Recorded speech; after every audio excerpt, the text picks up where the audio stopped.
रायपुर से अगली बड़ी जानकारी, जहां भाजपा के राष्ट्रीय पदाधिकारियों की भी बैठक आज होने जा रही है। 23 साल में पहली बार SC/ST पदाधिकारियों की बैठक बुलाई गई है। ये बहुत महत्वपूर्ण पहलू। रायपुर में बीजेपी राष्ट्रीय पदाधिकारियों की बैठक और 23 साल में पहली बार SC/ST पदाधिकारियों की बैठक बुलाई गई है। देश भर के ऐसे दिग्गज नेता शामिल होंगे। अनुसूचित जाति के 79 आरक्षित सीटों को साधने की कवायद नजर आई।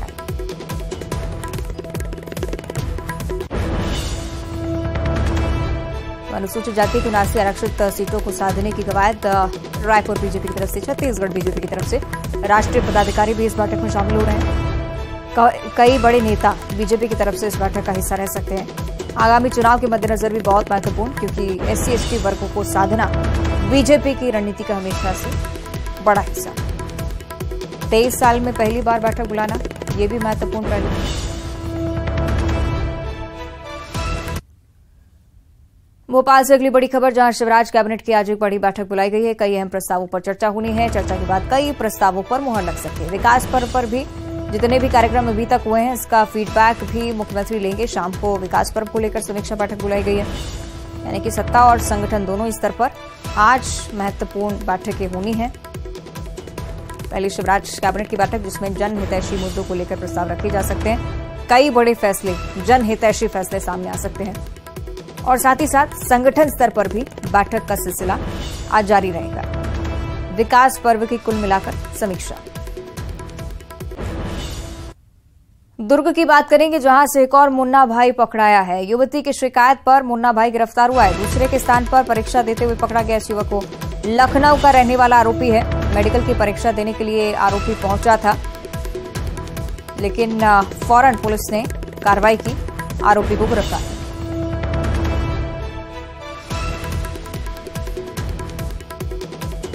किसी और की जगह पर परीक्षा देने के लिए व्यक्ति लखनऊ से पहुंचा था। जैसे ही पुलिस को जानकारी लगी, पुलिस ने फौरन पहुंचकर कार्रवाई की। मेडिकल की परीक्षा देने के लिए आरोपी पहुंचा, लेकिन अब पुलिस गिरफ्तार। देवास के खातेगांव के तहसील नेमावर में 35 मुस्लिम परिवारों के 190 लोगों ने हिंदू धर्म अपना लिया है। ये घर वापसी संतों के सानिध्य में तीर्थ क्षेत्र नेमावर में नर्मदा नदी के तट पर संपन्न हुई। संत रामस्वरूप दास शास्त्री ने मंत्रोच्चार कर शुद्धिकरण भी करवाया। सबसे पहले मुंडन संस्कार हुआ नर्मदा जी में, उसके बाद स्नान करवाकर जनेऊ संस्कार धारण और साथ ही साथ उसके बाद हवन में आहुति देकर नामकरण किया गया। सनातन में वापसी करने वालों में लगभग 55 पुरुष, 50 महिलाएं, शेष बच्चे। आज ऐसा हो रहा है कि जो वर्षों से भटके हुए 2-3 पीढ़ी के रहे हमारे हिंदू भाई, उनकी आज घर वापसी हो रही है। क्योंकि पिछले वर्ष भी लगभग 57 व्यक्तियों का घर वापसी किया था और उन्हीं की रिश्तेदारी नातेदारी इस क्षेत्र में है। तो उनको हर्ष हुआ कि क्यों ना हम अपने हिंदू धर्म में वापस लौट जाएं। मैं जो पहले हमारे जो गुरुजी हमको बनाए, पहले मेरे नाम मोहम्मद शाह था, बाद में राम सिंह बना, तो हमारे गुरुजी के से बनवाए और जो भी काम किए हमारे गुरुजी ने किए। और जो मालिक चाहेगा तो जो गाँव में है जिसके लिए हम। और इधर खंडवा के महादेवगढ़ मंदिर में आदिल पठान ने विधि विधान से सनातन धर्म को अपना लिया है। अब वो आदित्य आर्य बन चुके हैं। खंडवा के महादेवगढ़ मंदिर में विधि विधान से आदित्य बनने की प्रक्रिया पूरी हुई। सावन के चौथे सोमवार को युवक ने महादेवगढ़ मंदिर में पहले मुंडन करवाया, उसके बाद दूध दही सहित 10 पदार्थों से स्नान कर पूजा अर्चना की, ओम नमः शिवाय का जाप किया। युवक ने इसे अपनी घर वापसी बताया।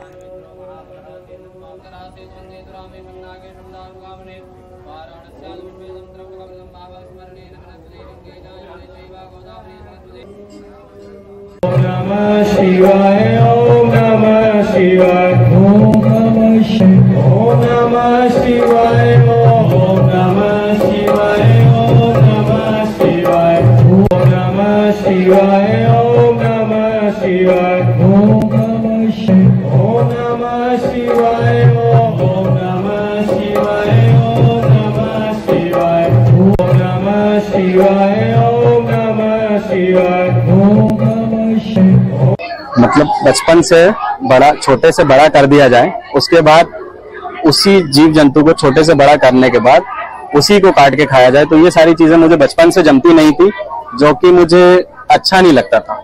और पिछले कई वर्ष से मैं दादाजी मंदिर भी आना जाना कर रहा हूँ, सिंगाजी मंदिर भी जाता हूँ, महादेवगढ़ भी आता हूँ। और मैं जो भी कुछ मैंने अभी किया है, ये सारी चीजें मैंने अपने मन, दिल, दिमाग, सारी चीजें खुद ने किया। मुझे किसी ने कुछ करने का बोला नहीं था। ये आदिल जी जो है, ये कल रात्रि को ही इनका यहाँ पर आना हुआ, दर्शन के लिए ये आए थे और दर्शन के बाद ये फुट कर रो रहे थे। मैंने इनसे पूछा भाई क्या बात है, तो उन्होंने बताया कि आदिल नाम है मेरा और मुझे स्वप्न में भी महादेव आते रहते हैं और मैं बचपन से ही सनातन धर्म से, हिंदू धर्म से प्रेरित हूँ। राजनांदगांव की बात करेंगे, जहां आई फ्लू के मरीजों की संख्या लगातार बढ़ती जा रही है और स्वास्थ्य विभाग में हड़कंप मचा हुआ है। जिले में अभी तक आई फ्लू के 1083 मरीज सामने आ चुके हैं। स्वास्थ्य अमला लोगों को आई फ्लू के बारे में जानकारी भी दे रहा है, साथ ही लोगों से सावधानी बरतने की अपील की जा रही है।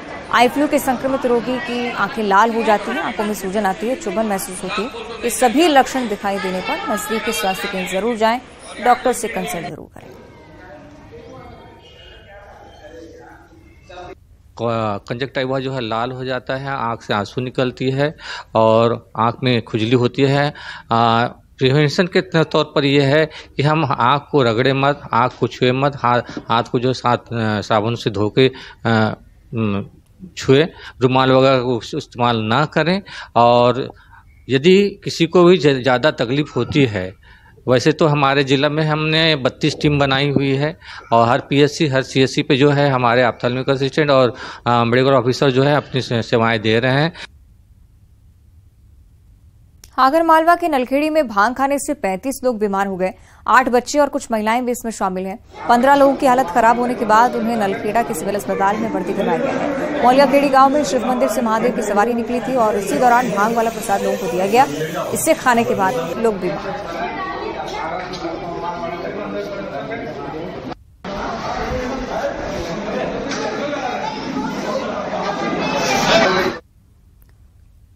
और अब बात करेंगे बालाघाट की, जहां के आदिवासी बाहुल्य परसवाड़ा में विकास अब भी अधूरा है। परसवाड़ा के ग्रामीण सड़क, बिजली और पानी जैसी मूलभूत सुविधाओं के लिए परेशान हो रहे हैं। बालाघाट जिले में लगातार रुक कर बारिश हो रही है और इसी के कारण नदी नाले उफान पर है। जामुनिया नाला पूरी तरह से उफान पर है, जिससे पुलिया के ऊपर पानी बह रहा है।